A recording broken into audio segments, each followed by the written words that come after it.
네, 이제 그 다음에 이제 볼 내용은요. 우리가 이제 부동산 매매 계약에서 이제 크게 보면 두 가지 좀 중요한 내용이 있어요.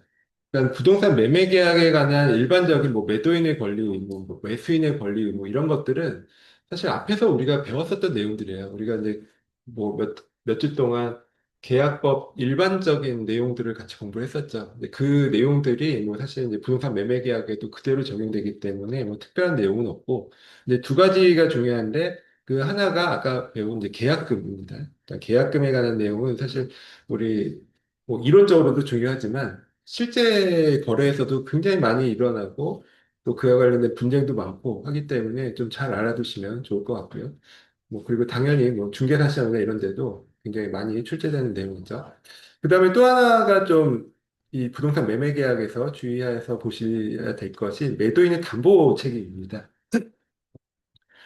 그러니까 매도인 담보 책임은 말 그대로 이제 팔았잖아요. 매도인이 돈 받고 팔았기 때문에 그 판 물건에 어떤 물건의 하자가 있다거나 어떤 권리의 하자가 있으면 매도인이 책임져라. 뭐 이런 거예요.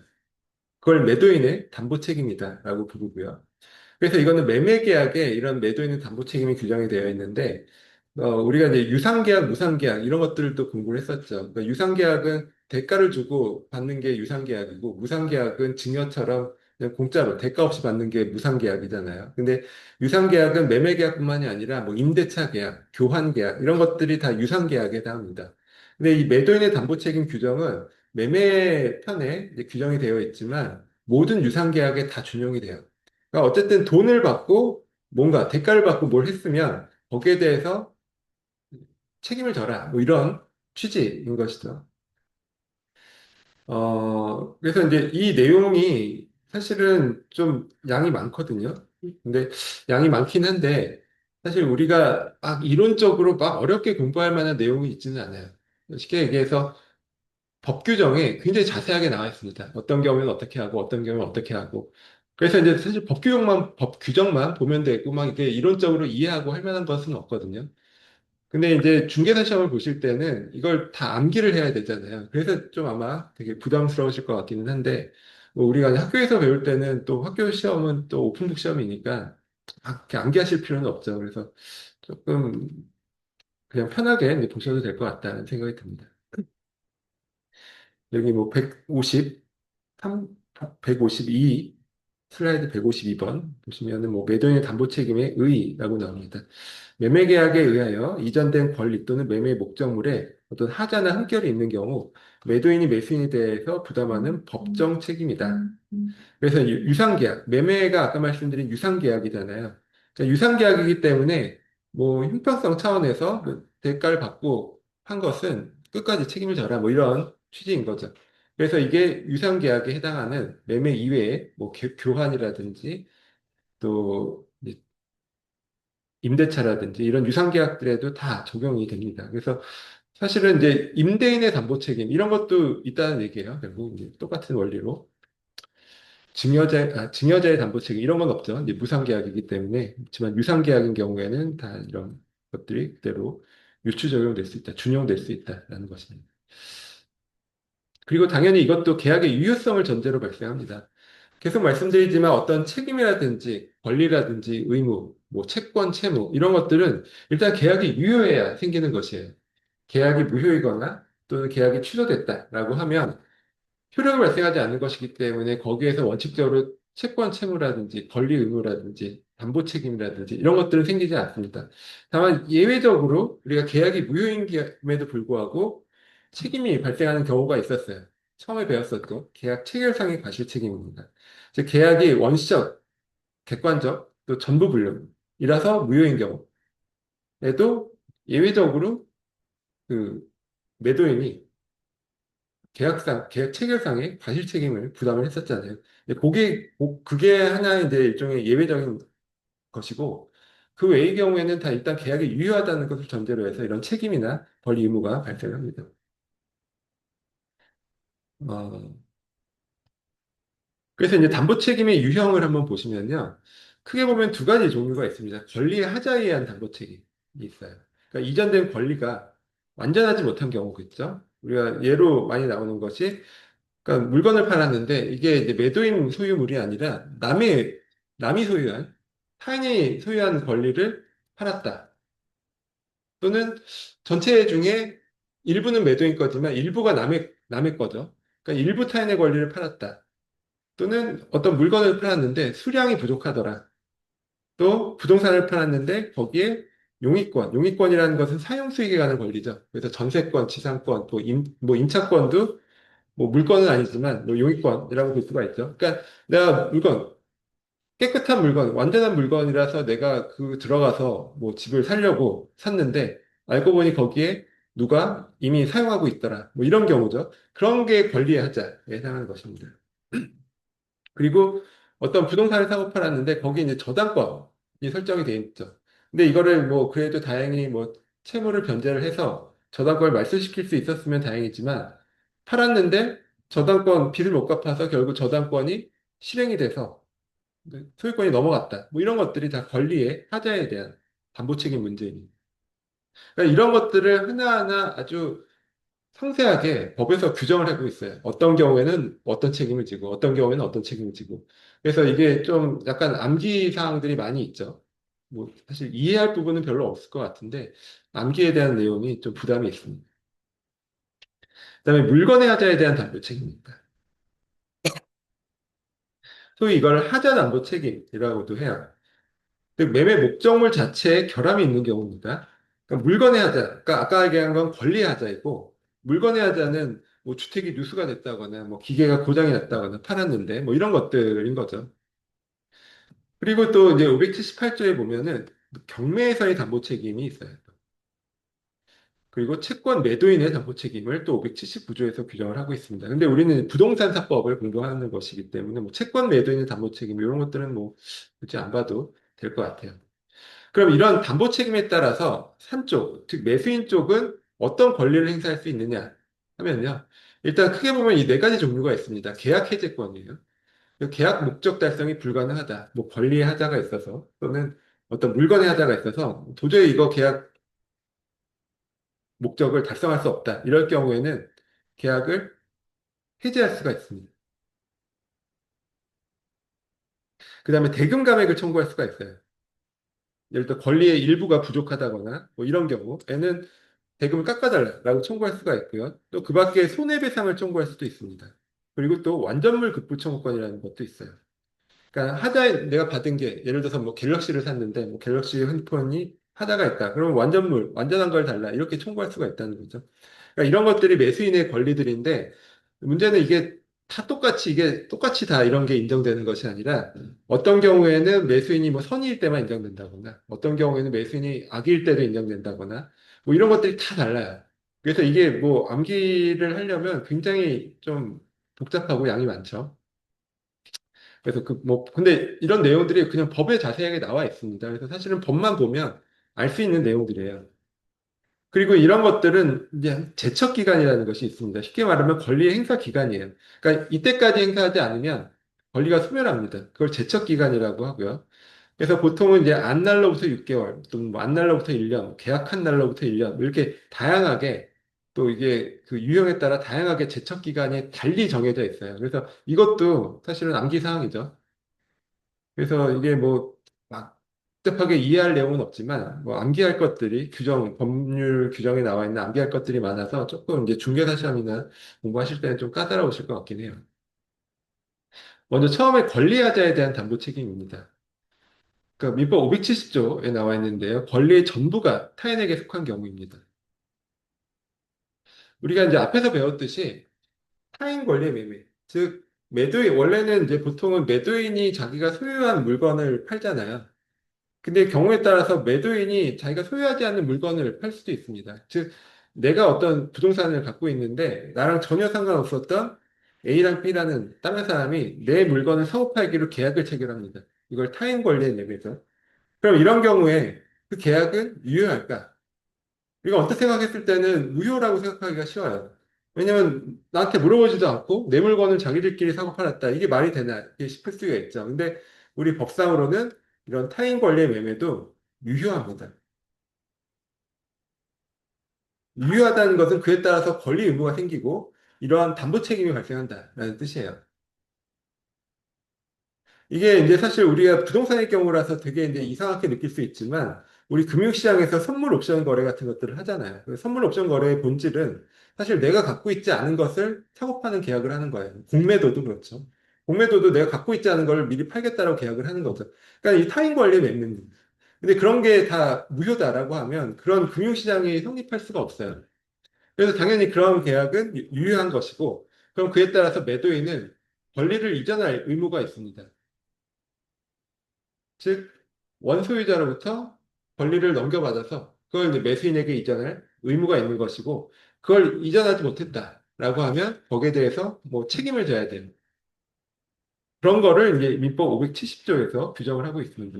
즉, 매매의 목적이 된 권리가 타인에게 속한 경우에는 그 매도인이 그 권리를 취득하여 매수인에게 이전할 수 없는 때 매수인은 계약을 해지할 수 있다. 그러나 매수인이 계약 당시 그 권리가 매도인에게 속하지 아니하면 안 때에는 손해배상을 청구하지 못한다. 이렇게 이제 570조에 규정을 하고 있습니다. 결국 이 570조가 성립하려면 그 요건은 매매 목적 권리 전부가 타인 소유여서 매도인이 그 권리를 이전할 수 없을 때.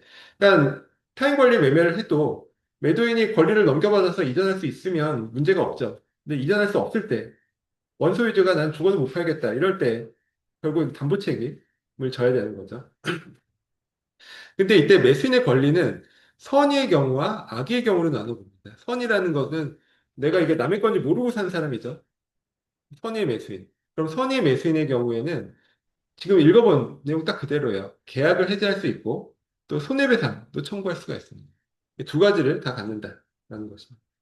근데 악의의 매수인도 있죠. 내가 남의 건지 알고 산 거예요. 남의 거를 판다는 것을 알고 산 사람. 계약 시 타인 권리임을 안 경우. 이런 경우에는 그럼 전혀 권리를 행사할 수 없는 것은 아니고 이런 경우에도 계약을 해지할 수는 있습니다. 남의 권리를 알고 산 사람이라 하더라도 그래도 어쨌든 그 매도인이 그 사람으로부터 권리를 넘겨받아서 나한테 넘겨줄 줄 알았겠죠. 근데 결국 못 넘겨준다. 이러면은 계약은 해지할 수가 있을 거예요. 다만 이런 경우에는 손해배상은 청구할 수 없습니다. 알고 샀으니까. 그러니까 선의인 경우에만 손해배상을 청구할 수 있다. 그리고 이제 이런 권리에서는 아까 우리가 본 제척 기간이 제한이 없습니다. 그러니까 뭐 언제까지 뭐 6개월, 뭐 1년 이 내에서만 권리 행사할 수 있다. 이런 것이 아니라 언제라도 뭐 선의 매수인의 경우에는 뭐 10년, 뭐 10년 이제 채권 그 소멸시효에 걸릴 수가 있기 때문에 뭐 그거는 아니더라도 뭐 한참 후에라도 계약 해지권이나 손해배상 청구권을 행사할 수가 있다. 제척 기간이 법에서 제한해서 규정을 하고 있지는 않습니다. 그래서 타인 권리 매매 자체는 이제 유효하고요. 그리고 이제 권리의 일부가 타인에 속한 경우, 이게 572조에 규정이 되어 있습니다. 매매 목적이 된 권리의 일부가 타인에게 속함으로 인해서 매도인이 그 권리를 취득하여 매수인에게 이전할 수 없는 때에는 매수인은 그 비율로 대금 감액을 청구할 수가 있습니다. 그러니까 이것도 일단 선의, 악의를 이제 나눠보면요. 선의의 매수인이든 악의의 매수인이든 불문하고 대금 감액 청구는 행사할 수가 있어요.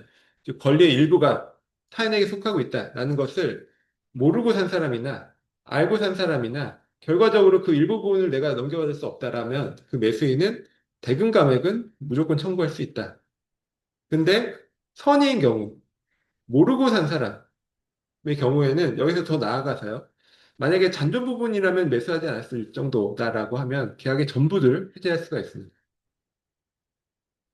계약 해제권까지 인정된다는 거. 근데 이것도 전제가 있죠. 그 권리가 너무 일부라서 아주 극소수의 일부라서 뭐 굳이 이거 없어도 상관없다. 이럴 정도라면 계약 전부를 해지할 수 있다고 보진 않아요. 근데 현의 매수인인 경우 이게 좀 너무 중요한 일부기 때문에 잔존한 부분이라면 이를 매수하지 않았을 경우 이럴 경우에는 계약 전부를 해지할 수가 있고요. 또 더 나아가서 선의 매수인인 경우에는 손해배상까지도 청구할 수가 있습니다. 대금 감액을 넘어서 대금 감액은 뭐 당연한 것이고 거기 넘어서 손해받은 거 손해배상까지 청구할 수가 있다는 것이고요. 그리고 이제 권리 일부가 타인에게 속한 경우에는 제척기간을 규정해 놓고 있어요. 아까 권리 전부가 타인에게 속한 경우에는 제척기간 제한이 없었잖아요. 근데 이 경우에는 573조에 선의 매수인은 사실을 안 날로부터 1년, 악의 매수인은 계약을 한 날로부터 1년이라는 제척기간이 있습니다. 이 기간 내에 권리를 행사해야 되는 것입니다. 그러니까 이게 이제 왜 1년인지, 뭐, 왜 6개월은 아니고 1년인지, 이런 거는 뭐, 법에서 이제 그렇게 해놨으니까, 우리가 그냥 받아들일 수밖에 없죠. 그래서 뭐, 사실 지금 배우는 내용들은 막 이해가 막 필요한 내용들은 아니고, 아, 법에 어떤 내용들이 규정이 돼 있구나라는 정도로만 이해를 하시면 될 것 같아요. 그다음에 574조에 수량 부족이나 일부 멸실의 경우 담보 책임에 관한 규정이 있습니다. 이거 우리 앞에서도 한번 다뤘었거든요. 계약 체결상의 과실 책임 공부할 때 다뤘었어요. 그때 이제 어떤 내용들을 우리가 공부를 했었냐면요. 그 예를 들어서 어떤 땅, 토지를 사고 팔았습니다. 뭐 어떤 동네 1-1번지 토지를 사고 팔면서 어, 이게 예를 들어 계약상 계약 면적을 100평 의뢰하고 하고 팔았어요. 그리고 매매 대금은 1억 원 하고 이 땅을 하고 팔았습니다. 근데 이게 계약상의 면적은 100평인데 실제 면적은 90평밖에 안 되는 거예요. 그럼 이랬을 때 일단 매수인이 뭘 주장했냐면 우리가 계약 체결상의 과실 책임은 원시적 객관적 불능일 때 계약이 무효이지만 매도인이 계약 체결상의 과실 책임을 부담하는 그런 구조잖아요. 그럼 이것도 100평을 사고 팔았는데 알고 보니 90평밖에 없다는 것은 10평 부분이 원시적, 객관적으로 불가능한 경우라고 볼 수가 있죠. 그래서 이제 계약 체결상의 과실 책임을 이제 청구를 했는데, 주장을 했는데, 여기에 해당하지 않는다라고 봤습니다. 왜 그랬죠? 일부 불능이기 때문에. 우리가 계약 체결상의 과실 책임은 원시적 불능이고, 객관적 불능이고, 전부 불능이기 때문에. 백평이 전체 없다. 뭐 이럴 때는 계약 체결상의 과실 책임을 이제 물을 수가 있지만 이게 일부만 불가능할 때는 계약 체결상의 과실 책임은 해당되지 않는다. 그러면 이제 그 다음에 두 번째 주장이 뭐냐면 그러면 여기에는 해당하지 않지만 지금 보는 우리가 수량 부족이나 일부 멸실의 경우에 해당하지 않느냐. 그래서 담보 책임을 주장하고 그럼 대금 감액을 청구할 수 있다. 이렇게 주장을 한 거야.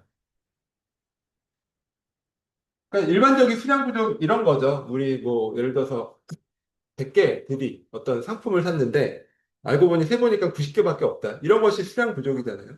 그래서 이제 그런 경우에 뭐 대금 감액을 청구하거나 뭐 담보 책임을 물을 수 있다라는 것인데 이 토지의 경우에도 뭐 비슷하죠. 예를 들어 100평짜리 땅인데 90평밖에 없다라고 하면 수량 부족이니까 거기에다가 이제 대금 감액, 담보 책임으로서 대금 감액을 청구할 수 있다. 이렇게 주장을 했습니다. 이때 이제 법원에서 뭐라고 했냐면 이 토지 매매가 수량 지정 매매인 경우에만 그 말이 맞다. 그러니까 수량 지정 매매가 어떤 거냐면요.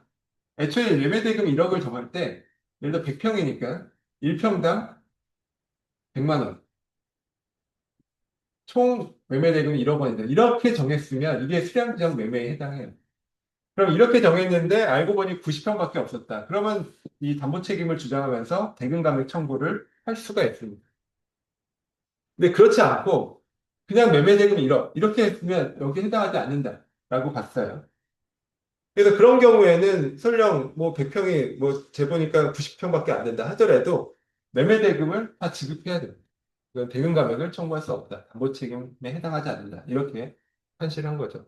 그래서 이제 우리가 토지 매매라든지 이런 걸 할 때, 만약에 이 평수가 중요하다라고 하면 이런 것들을 꼭 계약서에 넣어야 되겠죠. 이게 평당 얼마고, 그래서 총 매매 대금이 얼마다. 이런 식으로 하면 이게 만약에 차이가 발생할 경우에는 대금 감액을 청구할 수가 있습니다. 담보 책임 규정이 적용된다라는 것이죠.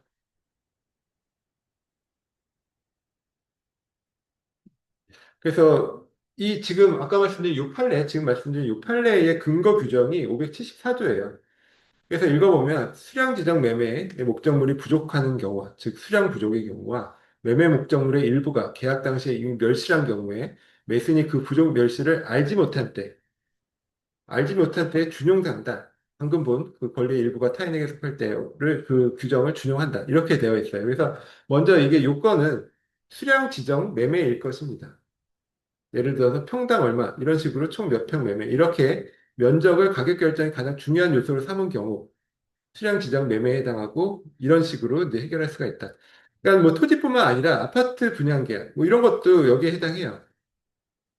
뭐 사실 이제 아파트 같은 경우에는 뭐 일부 건설사들도 짓고 하기 때문에 막 실제 면적하고 뭐 크게 차이가 나거나 뭐 이렇지는 뭐 그렇지 보통은 않죠. 근데 예를 들어 뭐 상가라든지 뭐 지산이라든지 뭐 오피스텔 뭐 이런 경우는 계약상 분양 면적과 실제 면적들이 차이가 있는 경우가 있거든요.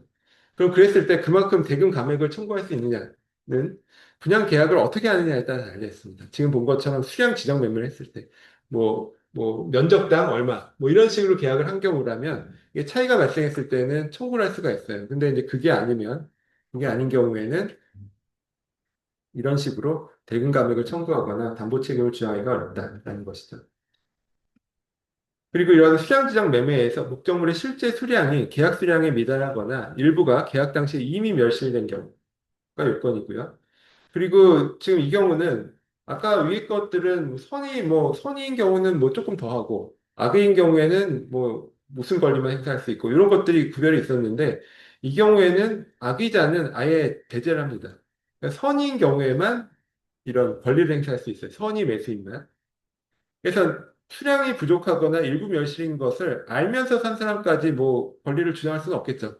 그래서 선의인 경우에 선의의 매수인만 권리를 주장할 수 있는데 그 권리는 일단 대금 감액 청구권이죠. 대금 감액을 청구할 수 있고 또 만약에 잔존 부분이라면 매수하지 않았을 것이다라고 하면 계약 전체를 해지할 수도 있습니다. 그리고 손해배상도 청구할 수가 있고요. 그리고 제척 기간은 사실은 안날로부터 1년입니다. 항상 선의인 경우에는 안날로부터 이렇게 나와요. 악의인 경우에는 뭐 계약을 한 날로부터.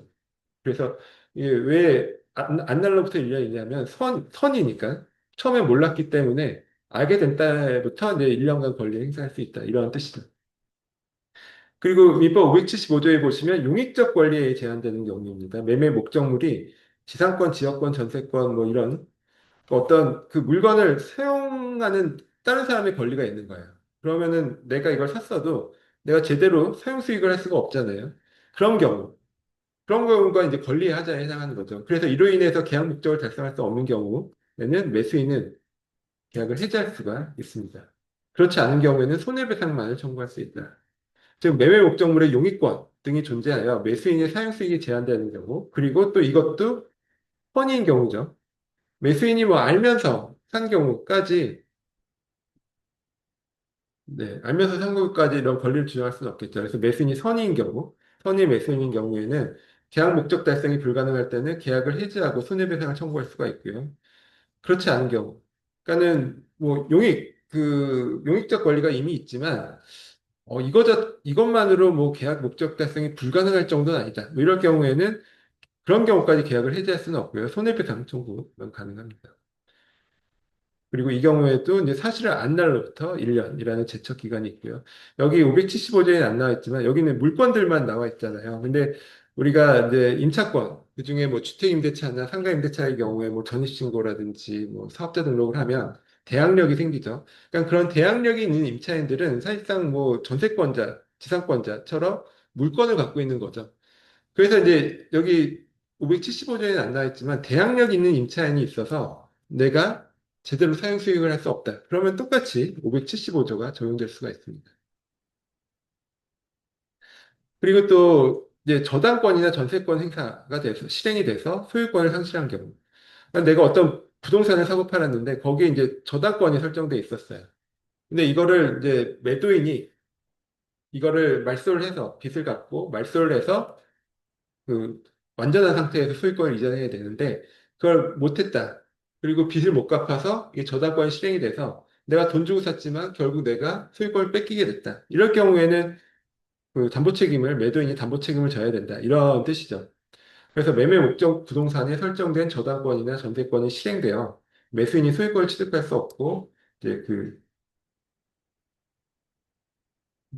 없거나 이제 그 소유권을 상실하게 되는 경우입니다. 이게 요건이고요. 그랬을 때는 매수인은 계약을 해지할 수가 있고 또 손해배상을 청구할 수도 있습니다. 그리고 뭐 이런 경우도 있죠. 매수인이 자기 비용으로 이게 원래 매도인이 말소해서 깨끗하게 넘겨줘야 되는데 그렇지 않고 그냥 내가 그냥 대신 변제했다 그러면 당연히 그 비용만큼을 매도인에게 상환 청구도 할 수 있을 거예요. 그리고 이때 이제 이런 경우에 매수인의 권리는 선의 악의를 불문합니다. 그러니까 대부분은 알았을 경우가 많죠. 왜냐하면 저당권 등기부에 당연히 저당권자 나왔을 테니까 알면서 사는 경우가 많거든요. 근데 알아서 샀다 하더라도 결국 뺏겼다라고 하면 이런 계약 해제나 손해배상 청구를 할 수가 있습니다. 그래서 위에 보면은 대부분 계약을 해제하는 거는 선의인 경우에만 인정을 받거든요. 근데 이 경우는 좀 특수하죠. 그러니까는 악의인 경우라 하더라도 악의의 매수인이라 하더라도 이런 경우에는 계약 해제까지도 할 수가 있습니다. 그리고 제척 기간은 이제 없는 것으로, 제한이 없는 것으로 보고 있고요. 지금 우리 이제 576조에는 뭐 저당권이나 전세권이 실행이 돼서 그래서 소유권 뺏기는 이 경우만 이제 나와 있지만 비슷한 경우로 가등기에게서 본등기가 되는 경우, 우리가 어떤 부동산을 샀는데 거기에 소유권 보존 가등기가 돼 있었어요. 근데 내가 산 이후에, 그러니까 소유권 보존 가등기가 돼 있다 하더라도 내가 소유권 등기를 넘겨받는 거는 문제가 없죠.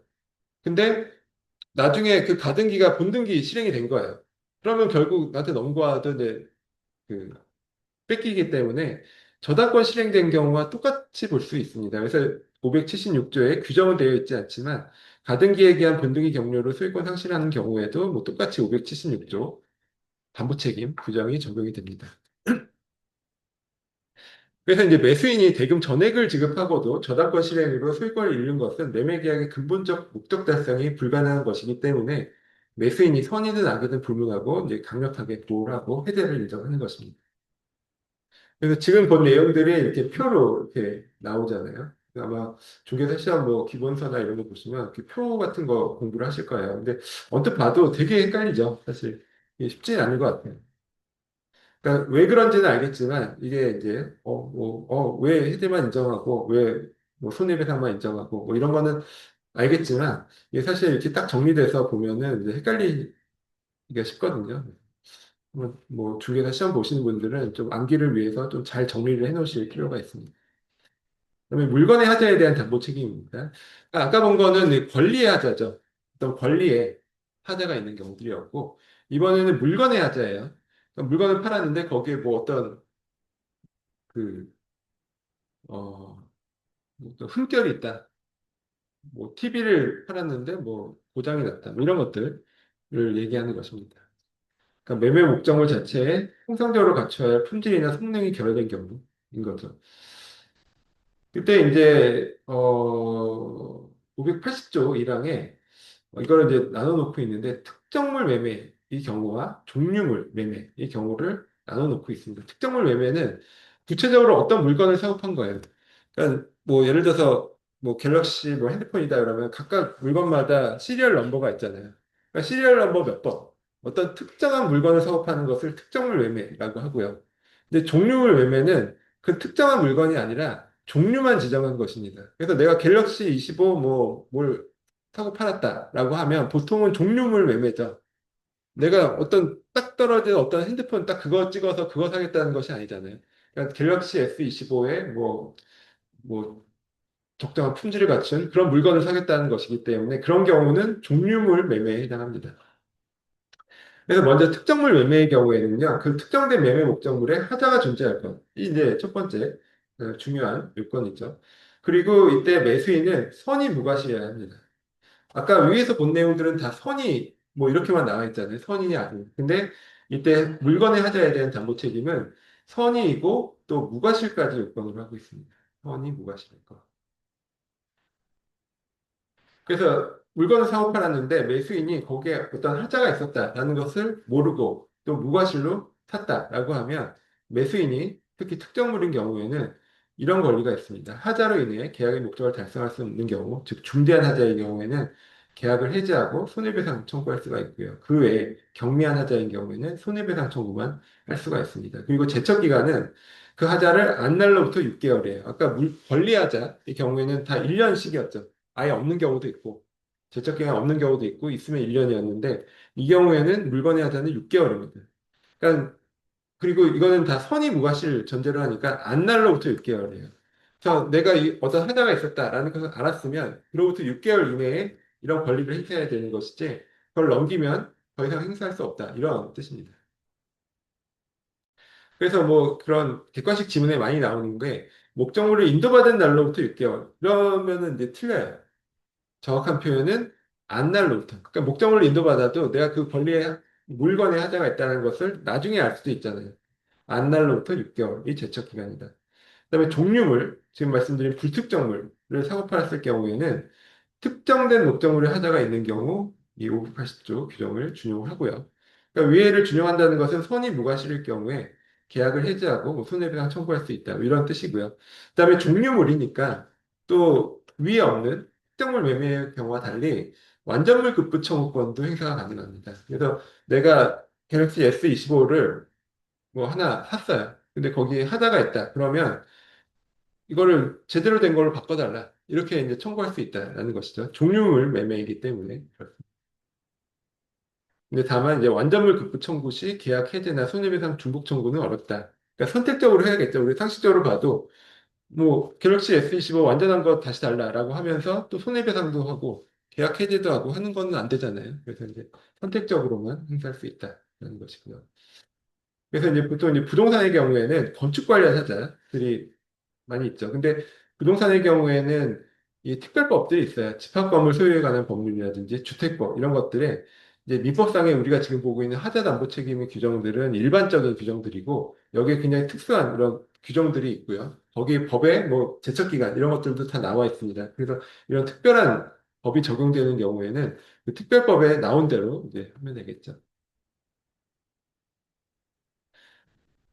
네. 그래서 뭐 부동산 매매 시 뭐 하자 발견했을 때 뭐 어떤 식으로 대응해야 되는지 뭐 이런 것들은 그냥 참고로 보시면 될 것 같습니다. 그다음에 또 우리가 이거 지금 본 거는 일반 매매에서의 이제 담보 책임에 관한 내용인데요. 그 경매의 경우에도 담보 책임을 규정을 해놓고 있습니다. 578조고요.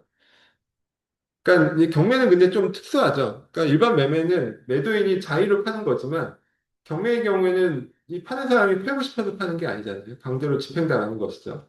그래서 이제 그런 특수성이 있고 그에 따라서 담보 책임 규정도 좀 다르게 규정을 해놓고 있습니다. 그래서 민법 578조 보시면요.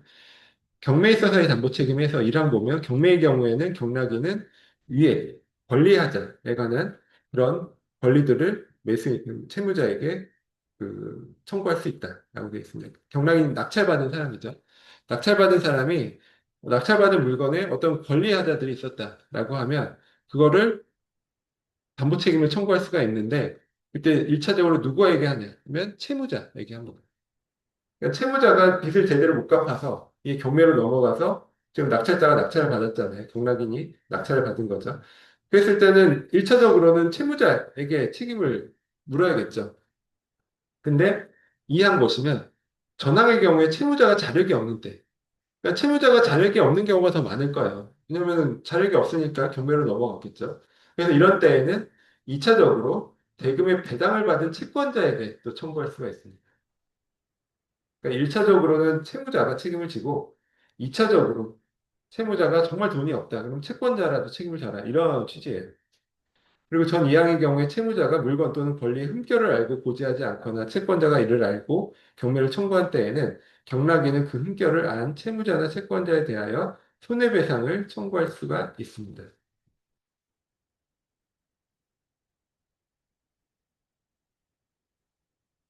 그래서 담보 책임의 내용을 보시면 원칙은 권리하자에 대해서만 담보 책임을 집니다. 그러니까 지금 본 것 중에 우리가 권리의 하자가 있었고 물건의 하자가 있잖아요. 근데 경매에서는 물건의 하자는 이제 고려하지 않는다라는 것입니다. 그러니까 물건의 하자가 있으면 그거는 낙찰자가 네가 잘못한 것이다라는 거죠. 네가 잘 보고 사야지 잘못 보고 한 거죠. 그럼 물건의 하자에 대해서는 담보 책임이 성립하지 않고요. 우리가 그 전에 본 권리의 하자의 경우에만 이제 담보 책임이 성립하고요. 이것도 일단 중요하게 알아두셔야 되는 거죠. 그다음에 책임의 주체는 1차적으로는 채무자, 즉 원소유자가 1차적으로 책임을 지고 2차적으로는 배당받은 채권자, 즉 채무자가 무자력일 때 배당받은 채권자에게 너 배당받은 거 돌려달라 이렇게 청구할 수 있다라는 것입니다. 그리고 손해배상 책임은 이제 뭐 예외적으로 인정이 되는 것인데 채무자가 권리 흠결을 알고도 고지하지 않았다거나 채권자가 권리 흠결을 알고도 경매를 청구했다거나 이런 경우에만 손해배상을 청구할 수가 있어요. 그래서 1항에 보시면 채무자에게 계약의 해제 또는 대금 감액을 청구할 수 있다라고 되어 있고, 2항에 보시면 채권자에게 대금 전부나 일부의 반환을 청구할 수 있다라고 되어 있잖아요. 그래서 이제 이런 경우에는 채무자나 채권자가 이런 권리의 흠결이나 하자를 알았든 몰랐든 책임을 지는 것이고요. 근데 여기에서 더 나아가서 채무자나 채권자에게 손해배상까지 청구를 하려면 이런 요건이 필요하다는 거죠. 채무자가 알고도 권리의 흠결이 있다는 것을 알고도 고지하지 않고 또는 채권자가 권리의 흠결을 알고도 경매를 청구한 이런 경우에만 그들에게 손해배상을 청구할 수 있다. 이렇게 나와 있습니다. 그러니까 법에 이렇게 꼼꼼하게 규정이 되어 있어요. 그래서 우리는 법만 보면 사실 되는 거죠. 그래서 경매는 일반 매매보다 매수인 보호가 약합니다. 아까 본 것처럼 물건의 하자 이런 것들은 아예 그 구제를 안 해주잖아요. 그래서 경매에 이제 그런 특성이 있기 때문에 경매 입찰하기 전에 뭐 권리 분석도 해야 되고 물건 상태를 잘 확인을 해야 되고 이런 것들이 더 필요하다는 것입니다. 그리고 이제 담보 책임 면제 특약에 관해서 584조에 규정이 되어 있습니다. 그래서 매도인은 담보 책임 면제 특약을 당사자들끼리 할 수가 있어요. 매매 계약을 하면서 우리 여기에서 매도인 담보 책임은 없는 걸로 하자. 이렇게 특약을 할 수가 있는데, 우리 584절 보시면, 그렇다 하더라도 매도인이 알고 고지하지 않은 사실 및 제3자에게 권리 설정 또는 양도한 행위에 대해서는 책임을 면하지 못한다. 이렇게 규정을 하고 있습니다. 그래서 원칙적으로 담보 책임은 임의 규정이죠. 당사자가 합의로 그걸 배제할 수가 있어요. 그러니까 예를 들어서 매매 계약을 하면서 특약으로 현 상태대로 매매를 한다. 그럼 매도인은 일체의 하자 담보 책임을 지지 않는다. 이렇게 계약을 해도 이 특약은 유효한 계약, 유효한 특약입니다. 근데 다만 이제 우리 이제 매수인을 보호하는 차원에서 민법 584조에서 면제 특약의 한계를 정해놓고 있어요. 그래서 매도인이 권리나 물건의 하자를 알고도 고지하지 않고 그러고도 알면서 팔았다. 이런 경우에는 뭐 괘씸하죠. 그래서 아무리 담보 책임 면제 특약을 하더라도 의미가 없다. 이렇게 보는 것이고요. 그리고 매도인이 계약한 이후에 제3자에게 권리를 설정하거나 양도했다. 이런 것도 굉장히 괘씸한 행동이죠. 나쁜 행동이죠. 그래서 이런 경우에도 면제 특약은 이제 면제된 것으로 담보 책임이 면제되는 것으로 볼 수는 없다라고 하고 있습니다. 그래서 이런 것은 일정한 강행 규정인 거죠. 그러니까 매수인 보호 차원에서 이제 임의 규정이 아니라 강행 규정으로 이제 두고 있는 그런 의미입니다. 그래서 이제 보통은 이제 사실 이제 계약서상에 이런 문구들이 많이 들어가는데 이런 것들이 과연 법적으로 어떤 효력이 있고 어떤 의미가 있는지에 대해서 다툼이 생기는 경우가 많거든요. 우리가 임대차의 경우에서도 제일 다툼 많이 생기는 게 원상복구 특약 뭐 이런 것들 때문에 다툼 많이 생기죠. 그래서 항상 공통적으로는 계약서를 아주 자세하게 쓰면 돼요. 어떤 경우는 어떻게 하고, 어떤 경우는 어떻게 하고, 이렇게 자세하게 쓰면 되는데, 뭐 보통은 이제 그렇게까지는 못하기 때문에 항상 이제 분쟁이 생길 여지가 있습니다. 그래서 보통은 이제 현 상태대로 매매한다. 뭐 이렇게 이제 썼다라면, 그거는 이제 일체 뭐 또는 이제 일체 하자에 대해서 책임지지 않는다. 뭐 이렇게 쓰는 경우들이 있잖아요. 근데 이제 우리가 이제 해석할 때는 통상적으로 매매 당시 존재하는 확인 가능한 하자에 대해서 책임을 면제한다라는 취지로 해석을 하고요. 그러니까 매수인이 알 수 없었던 중대한 수문 하자까지 당연히 이런 특약했다고 면책되지는 않는다. 이렇게 보고 있습니다. 그러니까 지금 584조와 비슷한 취지죠. 그러니까 아무리 담보 책임을 면제한다라고 특약을 했다 하더라도 그 정도가 있다라는 거죠. 그래서 너무 과한 것까지 면책시키지는 않는다. 뭐 이렇게 보고 있습니다. 그래서 법원은 담보 책임 면제 특약의 효력을 엄격하게 해석을 하고요. 그래서 보통 우리가 그러니까 부동산 매매 계약을 생각을 하니까 뭐 매도인, 매수인이 뭐 동등하다. 뭐 이렇게 느낄 수가 있잖아요. 근데 우리가 일반적인 매매 계약은 보통 매수인이 소비자죠. 그럼 우리가 이제 뭐 이런 전체적인 관점에서는 소비자 보호를 좀 더 중요시 생각을 하잖아요. 그래서 이제 그런 차원에서 이런 담보 면제, 담보 책임 면제 특약에 관한 584조도 이제 생겼고 또 법원에서 담보 책임 면제 특약을 엄격하게 해석해 주는 이유도 이제 매수인, 즉 소비자를 좀 보호하는 것이 중요하다. 이런 이제 차원에서 이제 이렇게 해석하는 경향이 있습니다. 그리고 이제 사실 이거는 민법 개정안인데 매도인의 담보 책임에 관해서 좀 개정안들이 올라와 있어요. 그래서 여기도 이제 소개는 되어 있습니다. 근데 문제는 이게 통과가 안 됐어요. 그러니까 우리가 국회에 올라오는 법률안 중에 통과가 되는 경우도 있고 안 되는 경우도 있고 뭐 많잖아요. 그래서 이게 아직 통과가 안 됐기 때문에 이걸 뭐 자세하게 볼 내용은 아니에요. 근데 이제 이런 식으로 이제 민법 개정안이 이제 올라가 있다. 그래서 뭐 언젠가 뭐 될 수도 있다. 그러면 지금 배운 내용들이 다 바뀌니까 다시 외워야 되겠죠.